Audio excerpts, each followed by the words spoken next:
ang kakaiba. Kumbaga ikaw si Wendy, ako si Pinapen. Sanay sumama ka sa'kin doon sa labanin.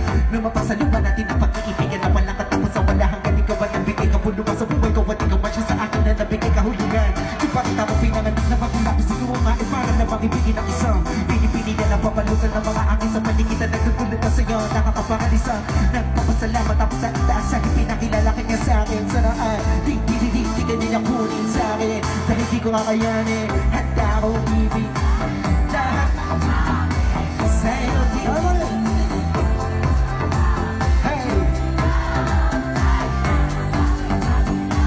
Sana habang buhay ka na mga sa babae at masayos. Isa pa,